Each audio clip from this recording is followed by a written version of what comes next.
Mireng tabiriba Pumnamakpu ahanbakta taramna ukjare. Ai mayamgi mafamda ngasigi video si semjarapasi mamangda aina video kaya lepaletana thagacharamadu ai isagi oiba khudongchadaba haibtare khoi khitang hakchang ngamudaba adedi Manipurda khoi matam sangna internet thingjingibasina maram oirakanda adum mapa chanakiba haitare matam sangna ek tha ama henna haitare thani muki measi channel sida video amta hapkatpa ngamdadana lakpadu matam sangna ngamudre masigidamukta ai miyeng tabiriba amdi channel siba subscribe tawbiriba channel sina hek horokpadai hona ngasi phawbada support tawbiriba mayamgi mafamda aina madugidamukta ai ngapinabagidamukta haijari loinana tungda asigi matung tarakpada ai video kaya lepaletana adum mathang manaw naina adum thagatpa ngamnaba honnajarake hojiki oinasu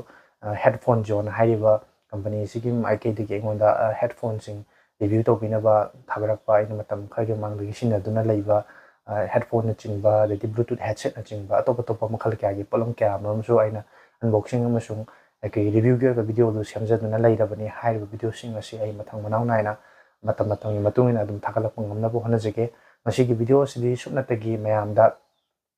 matam sangna video thagatpa ngamdaduna leiruba amadi channel asida video thagatpa ngamdaduna leikiba sida mayamna su comment tawbirakpa dum yawe video sangana thagatpiro loinana kamdau birige natragana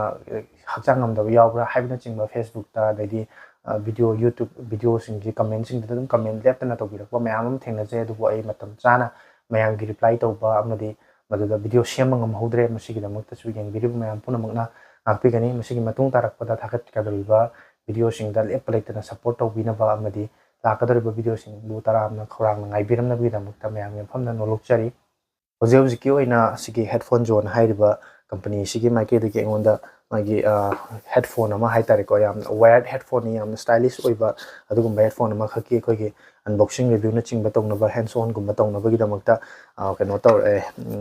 review tongnaba gidamakta aingonda sumaina headphone tharakpa leire aduga sigi headphone sisu kamain tawge haibado ai matam sangna aina ngasi bawda sinarakpada mataw karam tawge haibani chingba adu moina sida piriba adapter se sigumba adapter siga khogi ayamba koi type C support over phone sing the support over dum ba phone makhalgi headphone mani haitar aina mase agi nakta yorok pase phana kuireba ko adu sinaraga soini yenge mase am nungai headphone oi mase gi video so ai am thuna channel sida thagatnaba honajarake mem tabiriba sing video adu su taramna ngaibiramo khawang ngaibiramo mem soidana muki mem lepaletana mathang naw naina channel sida video lepaletana thagatpa ngamnaba honajage haituna ngasi gi video se tentakna semjarakpani aduga ai ngasi video se upload tawba matungda horen haiba tare ngasi numit sigi